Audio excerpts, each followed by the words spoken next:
կարմիր գլխակը, լինում է չի լինում, մի կին է լինում, այդ կինը մի աղջիկ է ունենում, անուն է կարմիր գլխակ։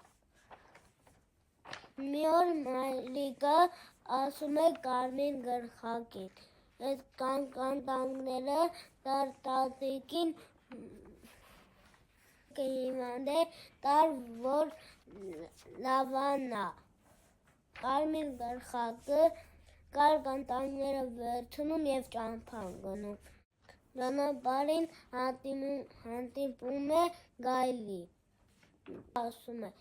«Ուր ես գնում, կարմիր գլխակ»։ «Գնում եմ տատիկիս տուն, կանտանքներ եմ տանում, որ տատիկը լավանա»։ Վազում է կարճ ճամփայով, իսկ կարմիր գլխակը երկար ճամփայով։ Գայլը գնում հասնում է և ասում. «Ո՞վ է»։ Ասում է գայլը. «Քո թոռնիկն է, կարմիր գլխակը, կանտանքներ եմ բերել, որ դու լավանա»։ Տատիկն ասում է. «Պարանը քաշի, դուռը կբացվի»։ Պարանը քաշում, դուռը բացվում, տատիկին կուլ է տալիս և փակում է տատիկի տեղը։ Եվ այդ ժամանակ կարմիր գլխակը գալիս է և ասում.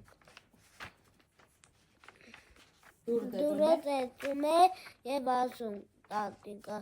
«Ո՞վ է»։ Ասում է կարմիր գլխակը. «Ես եմ, քո թոռնիկը, կարմիր գլխակը, կանտանքներ եմ բերել, որ դու լավանա»։ Պարանը քաշի, դուռը կբացվի։ Պարանը քաշում, ներս է մտնում։ Ինչի է քո աչքերը մեծ, որ քեզ լավ տեսնեն, ինչի է քո անկյունները մեծ, որ քեզ լավ լսեն, ինչի է քո ձեռքերը մեծ, որ քեզ լավ սիրեն, ինչի է քո ատամները մեծ, որ քեզ լավ ուտեն։ Գլխակին ուտում են,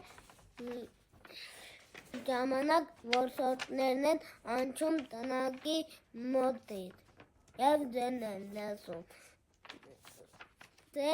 Կարմիր գլխակին ու տատիկին գայլի փորը ճողում են, կարմիր գլխակին ու տատիկին հանում են։ Շատն էլ ավարտում են։